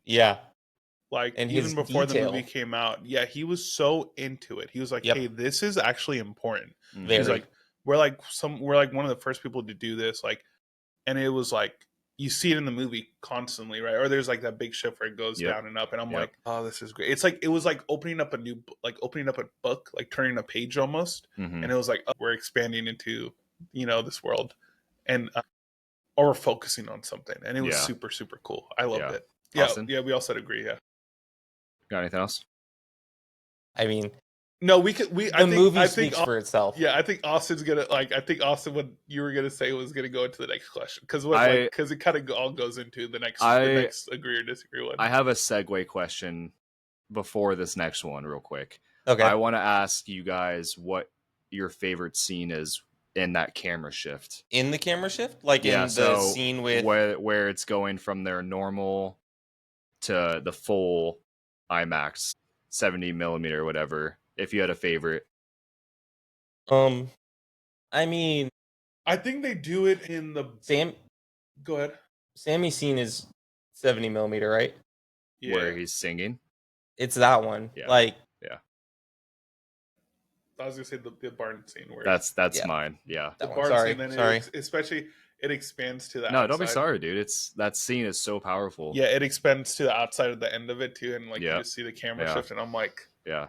Or you see the camera shift where it goes down, it like focuses just on the house, and I'm like, oh, this is great. The flashback scene with Smoke, he sees it too, right? I think so. Some of them, at least, I think. So. Yeah. Which I thought was cool. I thought another super cool one was when Grace invites them in, and when Remnick opens the door, that's when it cuts to full when they're all lined up prepared to fight him. That was super cool. But the barn with Sammy singing "I Lied to You," that's the best. All right, but speaking of that now, okay. Next question. The soundtrack elevated the movie to a whole nother level. Agree or disagree? It definitely wins an Oscar for best soundtrack. It's gonna soundtrack. Win easily. Ludwig, you the GOAT. It's, obviously we're all gonna talk about this scene, so I don't care who talks about it first. But it's when Sammy sings. And I know I told you guys this when I first watched, because I watched it when it first came out in theaters, like that Thursday night or that Thursday in IMAX at like 3 p.m. Mm-hmm. And I texted you guys, I was like, guys, there was a moment I got lost in the movie. And I didn't want to say anything else. I literally just said there was a moment where I got lost and I felt like I was in the movie. Right. That was it. That was it. There's not been a movie, I think, that has ever done that to me. Dude. Like, where he's singing, and then like I started hearing like other music, and then I was like, what? I leaned forward like this, and I was like, you could hear it, yeah. I was like, what's going on? And then like it was like different music, different generations of music, and like hearing it in my head as like, and it's not just like one culture; it's just all cultures of music. When I say like I got lost and I felt like I got transported in the movie, I felt like I was the camera. Yes. Yeah. I felt like I was moving. Yeah, I felt like I was over the scene in the barn. Yep. Mm-hmm. And I truly felt fully immersed in the movie. Right. And I forgot I was in a theater. Right. And that is my only gripe with like with you guys not watching IMAX. Yeah. Obviously, you feel it at home because at home you have good sound systems and stuff. Yeah. I mean, even in theater, like it felt good. Like I remember me and you, Austin, we were like this when I went to go rewatch it. Like, I was hitting you on the shoulder. I was like, "Hey, shut up! This is it." Like I think I went to the bathroom like shortly before. Yeah, I was like, "Dude, get back as quick as you can." Get back so fast. Yeah, but yeah, I was like out of breath watching that scene. Like, yeah, it was. There's not a moment in a movie where a movie made me feel like that, where I just generally felt like, what is going on? You know, like as in like. I felt like I was on a ride, but at the same time, it just was so cool. It was so cool. It was so cool. Dude, I'm literally... There's nothing better than it, dude. During that whole scene, I'm that SpongeBob meme with the headphones in and he's just floating. Yeah, that's what it feels like. There's nothing better. Dude, what just also hits so hard in that scene is when Annie's speaking, what you hear in the beginning of the movie of how some people have a gift where playing music can bring together past, future, like all of that. And I agree. I was going to say there's definitely a supernatural twist. Obviously, we're dealing with a vampire movie, so there's going to be supernatural twists. Yeah. But that was kind of it. Like, Sammy had, like, some sort of power, and it was his voice. Yeah, that's what Remnick wanted. Dude, yeah. Like, not only that scene, but think of the transition of the song they go into. They went into the In Moonlight song. Like, and it went doom, doom, doom, doom, doom, doom, doom, doom. Like, and it literally goes into a more, like, calm down. Here we go. And then it pans into like, no, this is still a horror film. Like, you know, we watched this and we've got to We celebrate. saw all that and celebrated all the different cultures and stuff, and then Dude. it panned out, and it was like, and then And it's it just focused back Remick on the smiling. house, He's just and I like, was like, oh my god, it is he's a horror smiling. movie. Yeah. It was so cool. It was so cool. So cool. Yeah, like I just knew, like I knew, like I was like, this is gonna be crazy. Dude, Right. and then going back to what I was saying earlier, what I didn't say is why I love Delta Slim so much is when Sammy starts He playing speaks to me. Yeah. and Delta Slim's like just watching him. He's just like, you could tell he's just like, oh my god, this guy is just so talented, and it's just a kid. dude, A kid, dude. A He's kid, literally, well, not yeah. a kid, but like young adult. young And adult. what's cool, actually, we saw that. What's cool is like the music makes such an impact, right? The soundtrack did elevate the movie, but even when it was just Sammy and Stack, right, Mhm. Right. in the car, Right. and he showed him he could, like, he's like, oh, play the music, whatever, you know, Yeah. like Yeah. he hasn't heard him play the music in Mm-mm. like how many years or whatever, or ever. He's probably only heard him play like Yeah. church The music, guitar. maybe. Yeah, And and the he's guitar, like, yeah, yeah. he's played like the guitar or whatever, and then he starts singing, and like you see Michael B. Jordan, and he's just like, He's like, Yeah, he's everyone in the just theater. shocked. Yeah, and literally it was my exact reaction. Yeah. I was like, Mhm. and he was like, my God, here we go. Obviously, that portrays later in, like, you know, post credit movies. He's like, you know, later on, but Right. Well, and that's the first time we see a character sing in the movie. The traveling yeah, song. yeah. Mhm. Well, Yeah, I think so. was not in the church scene He in does. the beginning, Yeah, a little kind of, bit. right? Yeah. Well, he says the scripture, but I don't think he sings. That's his first time singing in that scene. Yeah, and so that has an impact of its own. It's like this is the first time you're hearing a character sing in the movie, and it shows the reaction of the main character being like, Yeah, "Whoa, this has a big impact." Well, it was cool because it Blues was like music, he seemed so generally happy. Right. Mhm. Like he was like, oh, this is my little cousin. Right. You know, like, and obviously we all grow up with like a lot of family and stuff, and like I grew up with like a big family, and it's like when my little cousins do stuff that impresses me, I'm like, I get super excited for them. Right. You know, and when I saw that, I was like, oh my god, I'm so Dude. excited. You know, I was like, why am I so excited? It's Right. just a movie. I don't know these characters, but I was Mhm. like so excited. I was like, dude, Michael B. Jordan's excited. Yeah. I'm excited. Yeah. This is it. The You know? the symbolism too of the like them being excited not only for like how good he sings, that guitar belonged to their dad who they didn't like. Yeah. Yeah. And they were able to give it to someone who was able to change it and become something great. No, I thought it belonged to what's his face. No. Come on. He's lying. Yeah, he's lying to you. He's like that old piece of junk. That It's like, motivated like, him more. that was our to daddy's be- guitar. Yeah, Yeah. exactly. Like that motivated him more to be so inclined to like do that guitar right and be the embodiment of that instrument and be that musician. So it's like I did like that part too when he said that, when he was like, that was our daddy's guitar. it's our dad's guitar. He's like, yeah. gosh, that line And he son was of a more bitch." mad at it. Yeah. Like I was like cracking up. I was like, Yeah. go ahead, Cameron. Last All right. Yeah. last one for you. All right. This film will age well and become a cult classic. Agree, I mean- disagree. I don't even know. I think it why already I has- have It already disagree has. in my hand. It's but- weird. Yeah. Oh, we'll have Yeah. a disagree one. We'll have a disagree one. Yeah. Yeah. Dude, I know I've talked to you guys a lot about this. Someone asked me like, what's your top 5 movies all time? What's your top 10 movies all time? I feel like I can never answer because like there's so many There's movies so I many. love. Yeah. I can proudly say this is in my top 5 all time. Yes. Yes. Easily. Like, oh, this is Without this a is doubt. Without easily. a doubt. Easily. Yep. I love it. I think it's gonna be definitely a cult classic. I think a lot of people are gonna look back at it and like it's gonna be a horror movie people watch. Mhm. Yeah. You know, like during like spooky seasons, whatever. I think people Right. are gonna rewatch it during that time. But what's cool about this movie, like we mentioned earlier, it's so much more than just like a horror vampire movie. Mhm. Yep. You know, people are like, oh well, let's compare it with like other vampire movies, whatever. You know, you have like interview of a vampire, you have Dracula, you have all this stuff, but it's like it's hard to compete it against those because those focus on the vampire aspects of it a lot, and this just doesn't, and it's like so great. Yeah. It's still a vampire horror movie, but it's so much more. It hits Yeah. every single aspect. It's great. What other vampire movie are you gonna find with this amazing of a soundtrack, character development, just Twilight. Hey. I'm just kidding. It is a joke. You know, no, It's a you're joke. serious. I thought I It's a agree. joke. I agree with you, dude. I think Twilight. It's a joke. Twilight's good. I mean, don't get me wrong. It's the skin of a killer, Bella. Come on.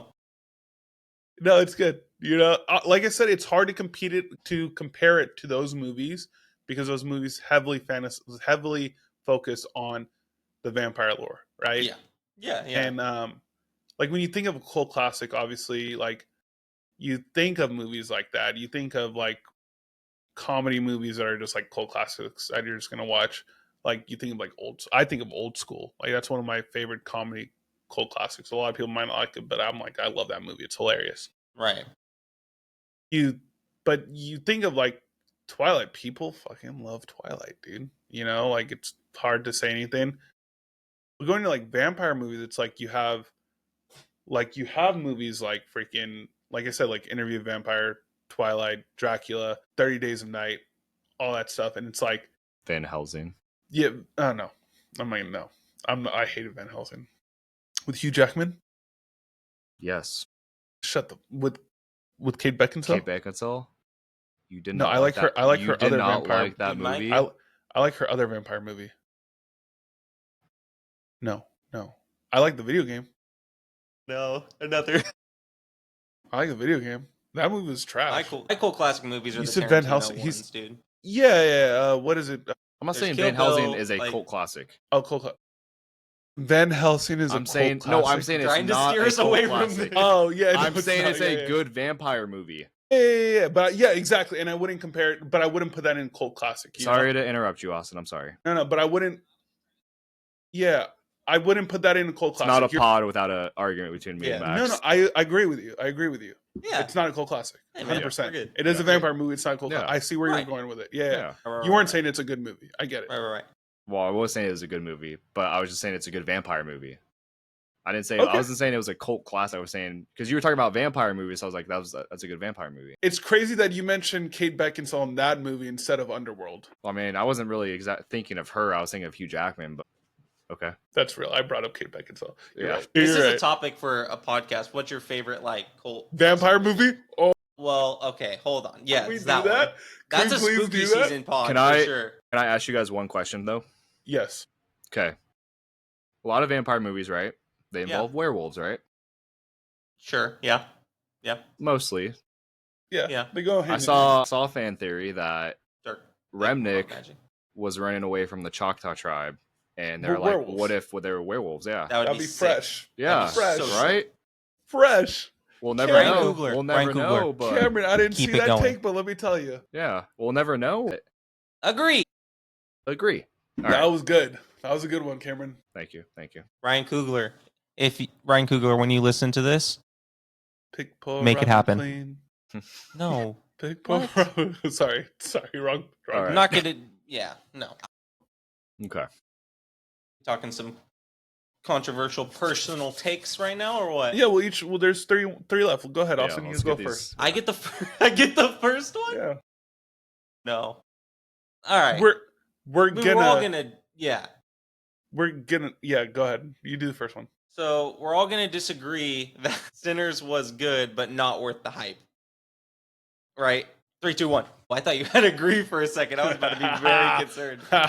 Like that's like I don't know. Like in all honesty, going into this movie, I wasn't sure what to expect. I trust Ryan Coogler because he's a great director.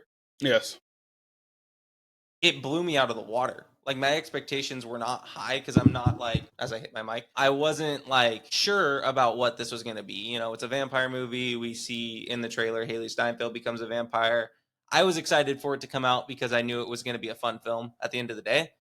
But the hype for it is unreal. It's if any movie deserves it in the last like 5 to 10 years, it's this one, if Yeah. not longer. Yeah, no, it's worth the hype. It was amazing. It was perfect. It was good. 10 out I of love 10. that movie. 10 out of 10. 10 out of 10. Who's got the next? Who's got next? Cameron, you got this, dude. All right. The real villain of the story wasn't a person. Yeah, because you brought this up I did. prior. I did bring this up prior. And that's why I wanted you to ask it. Agree or disagree? 3, 2, One Wait, the real villain of the story wasn't a person. wasn't a person, so it was something other than what we talked about earlier. Then Remick? Yeah. The real villain of the story wasn't a person. You guys disagree? Yes. You're saying that it wasn't Remick? Remick was not the villain of this story. Wait. Yeah. So you would agree. Why do you hold and disagree? Yeah, the real villain of this story wasn't a Wasn't person. a person. I'm agreeing that Remick was the villain of this story. So yeah, you would put disagree, Austin, Yes. because you think he's the villain of the story. I think he's the villain. I do think there are other aspects of the movie that definitely Yeah, could be taken as that. Yeah. Oh, my bad. No, it's okay. My bad. I think Luna, that's my water. Sorry, I got confused. I think the overall. I think he was is the antagonist a villain? I guess You could Yes. This is going to go against what I said earlier, but Yes. I think he was the real villain. Or no, I don't. I think this is hard. I Okay. think there are other villainous aspects. This is it. Yeah, I think Thank you. there is obviously there's one villain, right? Yep. The villain is Remick. I get it. He's a main antagonist. But There's other, yeah, I agree. I think the whole point of the movie, wouldn't say like if I could put everything into a villain category, obviously I think it was. You know what? No, it's hard. I don't know. I'm agreeing. I think it's both. I think one line in this movie. There might be more, but it's at the end of the day, it's like the whole like segregation, the whole racism, 1000%, yeah. Dealing with the people in the South. You have those moments where it's like, you start off the movie with something, right? Yep. And they ended the movie with something, which Yep. which they didn't start the movie off with the villain, right? Nope. They started the movie off with the whole racism and the troubles of the South and all this stuff and the segregation of the South. And you see all that, and they ended the movie with that. I mean, you could talk about how they kind of built into the lore of like mythics before, though.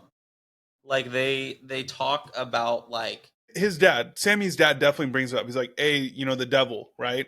Well, there's the animated scene too, where they show the different, like that to me was like them referencing to like hates villains or hates vampires, anything demonic, like that to me. Well, yeah, I guess like he was the main villain, but at the same time, it's like their sense of freedom. Yeah, that was 100%. Yeah, that's what I got from it. The one line I think about is when they're all outside, and Stack, they all kind of walk up, and that's like Stack when he's like no vision. The line he says is, "We was never gonna be free."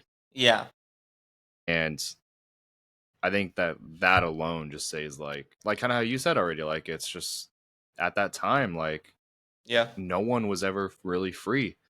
Right. I know in the end credits he said it was the first time that they felt free, but were they? No. Exactly. Yeah. I mean, I agree. Yeah, I agree with that. I would probably be more in the agree and disagree section than rather disagree, but I thought we were speaking as to the main villain. Like, I think that there are villain aspects throughout the whole movie that can be picked as like, this is the villain, that's the villain. Yeah. The main antagonist villain is Remick. Yeah.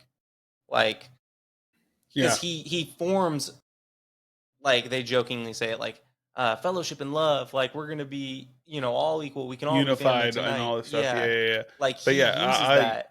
I did say that in the movie, like especially after we watched it, I was like, okay, he's a bad guy. Yeah. So it's like that's just my view on like the villain, like antagonist. So sick. We'll close it off with this just because this has been a long one. This has been a long one. We'll close out with this. Rank the emotional intensity of key scenes. What hit the hardest? I think we could all agree the emotional intensity of the barnyard scene, going through the music, definitely hit the hardest. We all felt like we got lost in it, There was a lot of key scenes in the movie that I really like that are probably not the most emotional, but impactful. Haley Steinfeld was very impactful to me this whole movie. I loved her a lot. She was great. She talked about her mom dying a lot, and it was emotional for me. Mm-hmm. We're counting end credit scenes? Yeah, go ahead. I mean, obviously, Haley Steinfeld spitting in his mouth. I know. Sammy playing. That's what I just want to say. Sammy playing in the barn. I think Haley Steinfeld. Old Spitting. Sammy asking Stack, like, saying it was the Oh, best okay. moment, That was like best I moment of was his going life. for a bit. I was going for a bit, but yeah, 100%. When was the best moment of his He's like, moment of your life? that was I the was best. laughing. He was like, that's the best Made me night of look my like life. Was it like that like a for dick. you? And he goes, no doubt. He's like, the last time I seen my brother, last time I seen the sun. Yeah, last time I seen this one with my brother. Yeah, Yeah. that was definitely the most emotional scene because it was like really showed like that was the last time he was actually happy, and that's actually I remember telling Austin that was like my main point of evidence why like because one of our friends was saying that um the vampires weren't bad or whatever, and Yeah. I'm like no, he literally said he hasn't been happy since he saw the sun with his brother. Like yeah, the vampires are bad in the He movie. made him a vampire, and he's set to He suffer hated all that. of eternity. Yeah, dude. And He hated. vampires can't see their own reflection, so he can't ever see his brother. Yep. And he's a twin. And Yep. he's a twin. Did that get confirmed in the movie though? No, If not, could it be confirmed in the but movie? that's a common vampire lore is they can't see their own reflection. I know. I he's never a even. twin, so he can literally only see smoke just in memory, pretty much. He can see photos, right? I don't think he has photos. Well, So yeah, yeah. it's not like he can just look in the mirror and be like see his brother. He can't. Yeah. He can't even. Yeah, see that himself. makes sense. They don't have a reflection. I'm talking about Haley Steinfeld spitting in the mouth, and you just hit me with that. We all got our own. Look at my eyes, Dude. Wait, I'm but about to cry. I'm about to cry. That is so sad, dude. Are you serious? I didn't even think about that. Yeah. I didn't think about that. He can never see his brother again because he can't look at himself in the mirror. Are you And they serious? look identical. Yep. Did you guys see what old Sammy named his club? Perlines. Perlines. You know who Perline was, right? Yeah, the main The girl. Yeah. The girl he loved. Yeah. No, I did not Yep. know that. Oh my god, I watched this movie more than you guys, and I'm like, what? I also, They're gonna bring while up Max recovers for a second before I make him cry again, I also did love this scene where it was sad. Emotion, for sure. One of the scenes that had like the emotional ties for me was, well, not like ties, but like that really hit hard was when she is in the afterlife Annie. and she's holding the baby. Mhm. And then she says, Elijah, Yep. put that cigarette out because I don't want all that smoke I don't want on him. any of that smoke on her. Yeah. I was about to say it, but yeah, but like hearing that, she's like, it's time to give it up. Like, quit being the smokestack twins. You're Elijah, and like, It's the only time he smiles in the whole movie. yep, When he's holding his baby. that part was really sad too. Like that one was hearing her like call him by his real name. I mean, she calls him Elijah when they first see each other again. Yeah. She does a couple She times, does. yeah. Yeah, she does. Yep. But it's like So she what are sees, you doing over here, Elijah? yeah, she You know sees what he's through all doing. the gangster stuff, you know, like the smoke and stack, like them working with the Irish mob and the Italian mob in Chicago. She says like, oh, you know, or I think she was the one that brought it up. She's like, oh, it brought you back here, you know, and it's like you're wearing, or no, I think Haley Steinfeld characters brings that up. Where it's like you have Irish beer and Italian wine. Obviously, something happened, and that's why you're back here. So I don't know, man. A lot of emotional scenes. It's hard to pinpoint just one, but there are the two big ones for sure. Crazy because their juke joint wouldn't have even worked anyway. Not because of those people coming to kill them all, but they literally weren't making any money. No, they weren't.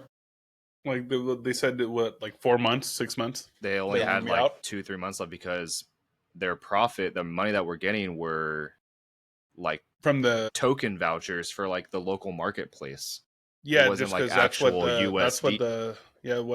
what they were getting paid on the plantations and stuff. It was plantation money. Yeah, he says like it's not real money. Like here, take my money. Like this is Yeah. real. You know, Yeah. She's like, I don't want none of that devil Yeah. money. devil money. All money's got something tied to it or something Yeah. like that. I think she says. But Just a phenomenal and Yeah, I liked phenomenal movie. It's phenomenal. I liked guys, when Haley Steinfeld spit in his mouth was pretty freaking hot. Come on. It was pretty freaking hot. Are you serious? Come on. That was come on. That was the biggest thing going around. on a more serious note, On a more serious note, it was going around Twitter. It was the most viral moment in the movie. It was kind of crazy. It was the most talked about moment in the movie. You know what I almost thought about in that moment though? In that moment, yeah, tell me. So you thought she could turn into a vampire by doing the venom, by swallowing the spit. venom. Yeah, I thought it was venom. So because Remick, it did look a little weird. So it did look a little weird. It was like a loogie. It was like a loogie. She was sick. This is confirmed, but the snake scene is supposed to symbolize Remick. Snakes have venom. So I'm like, okay, so most vampire movies, obviously it's like a venom of some sort. And like their blood or whatever. Yeah, so like when I saw Remick drooling, I'm like, I kind of thought that, but I honestly thought for a moment, like, that's how Stack was going to turn was... Well, it's because they were like... Because of that, because like venom... like rabid, basically. Yeah, so yeah. like when they got the lust for it, yeah. for blood, yeah, it's like they're just I need it. Yeah, exactly. And so they're like the drooling effect happens. It's like Pavlov's theory. You hold a treat in front of a dog. Dog's gonna start drooling. Yeah. Is that what it is? Yeah, the Pavlov did the test where every time he would feed a dog a treat, he would ring a bell. Every time he would ring the bell, and then eventually Mint Dwight, exactly, from The Office. And then there was a time that he did it, he hits the bell, there's no treat. Stupid. I just remember that scene. Yeah. He hits the bell, and then every time he hits the bell, or the time that he hits the bell but he has no treat, the dog's still like frantic and like foaming at the mouth because he's like, where's my treat? I'll be honest with you, I totally forgot it in the trailer during that scene when Haley Steinfeld's on top of him. I totally forgot that like when they found her, she had like blood all over her, and I thought that was from a different part of the movie. And so when I watched it, I like, on a serious note, I did actually think the spit, like when she was like, do you want some? Actually, yeah, obviously we all know about it, but I actually did think like that's how he was going to turn into a vampire. Yeah. Like even watching it, I was like, oh, he's about to have her saliva or whatever, and he's going to turn to a vampire. Like he's not going to get bit or whatever, you know? And that kind of like, I'll be like, that makes sense. But they didn't do it that way, obviously. Right. And like I said, it was still cool. Like it showed the emotional depth of Sammy. Like everything went wrong right when he opened that door. Right. And like, or right when they went in and they saw that, it was like, you see that like look on Michael B. Jordan's face. Smoke. And on Smoke's face, yeah. And you see it on Sammy's face. Dude, he didn't even hesitate. He just went. He was like, what the fuck? Yeah. Like, bah, bah, bah, bah. Yeah. I was like, didn't even hesitate. And then she just got up like it was nothing. Yeah. She was like, oh, right. We gonna kill every last one of you. Can I ask one more quick one before we end? Yeah. And we kind of hinted at it right before we started, but this is a serious question that I have had like on my mind ever since I saw the rumor and like the theory. Yeah. That we can end it with this. Yeah. Yes. With Smoke and Stack, we know that, rest his soul, we mentioned it earlier, but Chadwick Boseman is a character or like an actor that's in Black Panther, which is directed by Ryan Coogler. He's worked with Michael B. Jordan, and they're all great friends from what I've heard. They were, you know. And so I saw something on the internet that really drew my like thoughts. Like if Chadwick Boseman was in this movie, he would have played one of the Smoke or Stack twins. In my head, the moment that I heard that, I was like, well, which one would he have portrayed better? And which one would which one of the two did Michael B. Jordan portray better? And which one would allow Chadwick to be in the other role? Chadwick would, I mean, I think we all have the same. I know for a fact Chadwick would have been a better Smoke. Not better than Michael B. Jordan is what I'm saying. I'm just saying if he were to play Smoke or Stack, I think he would be a better Smoke. So that's where I see that. I see where you're going with. Yep. I would have it flipped. The reason I would have it flipped is because that's too much to me like how Black Panther was. And that's what I was, exactly. It's how their roles generally are, right? Yeah. Mm-hmm. Yeah. But just from watching a lot of like both of them, you know, it's like obviously we see with Michael B. Jordan, he could physically do both roles pretty well. 100%. Right? I think seeing like, because Stack was the older brother, I believe, right? Didn't he say that? No, he said Stack was saying, I'm talking to my older brother right now, so shut the F up. But Stack said it? Okay. They're twins, so I'm assuming they're not. Yeah, they're just like far. Older by like a minute or something. Yeah. It's like that's how my nephews are. They're like, one's like, oh, I'm older than you. And I'm like, by like 30 seconds. Dude. Yeah. I agree with that, Max. That was my logic with it. I think I would want to see him as Stack. I would too. Because I want to see that like that side of Chadwick Boseman. Chadwick Boseman. Yeah, I would want to see the more like sneaky, like what's the word I'm looking for? More like, I mean, you could even just say more energetic. yeah, and like more like schemy, I guess. Would yeah, be the word. and that's what it was. It's like one followed the rules to a T, basically, and one of them was like, like more like wild, right. Like, and I think I would want to see Chadwick Boseman be stacked. Exactly. Yeah. I think that's a good theory. I think that's a good rumor or whatever. I wish he could have been in this movie. Yeah, it would have been the Yeah. best trio. Yeah. Obviously Miles, we saw them in him, Black and Panther. Michael B. Jordan. Yeah, we saw it like, and like I guess Ryan Coogler too. It's like Yeah. Ryan Coogler too. And it's like that would have been great to see. Like yeah. Sad, but I mean, like ever since I saw that was like the impending question I've had on my mind, and I figured I'd ask you, during this while we were talking about it. But yeah, I'm in that same boat. Like I think, like you said, this movie was just the Black Panther like concept with it is exactly how I thought about it. It's like we've already seen, like not to say protagonist antagonist between the two, but it's like we've seen Chadwick and Michael B. Jordan in a movie like Black Panther where he plays Killmonger, he plays T'Challa, and they're very much like they're obviously similar. They're cousins in the movie, Yeah. but Right. it's like I feel like it would have been too much like that. Yep. If they were in there, Exactly. Obviously, at the same time, it could have been portrayed a lot different too. It could have they could have had that same relationship, and he still would have done a good job, like Cameron said, right? He still would have done exactly. amazing. I just personally, I would have liked to see something different, and I think that would have been cool. I think Chadwick would have played a great stack. I think he would have blown us out of the water just based off the performances we've seen alone. Whatever role he takes on, whether it was Jackie Robinson in 42, whether it's T'Challa in Black Panther, like he's just like he was a great actor, Yeah. It's sad to say, but it's like that was the whole time ever since I've seen that. I've been like, man, like I've gone back and forth. He could play both characters, and I think that's the diversity between, like a great actor and someone that can only play a certain role. But like him and Michael B. Jordan both could do both of those roles. Yeah. Sick. Well, we're gonna end it on that note, guys. We might release this in a part 1 and part 2 episode. That would be sick. Yeah. Who knows? We might cook up something with this one. We spent a lot of time on that Superman too, which was cool. It was dope. I liked it.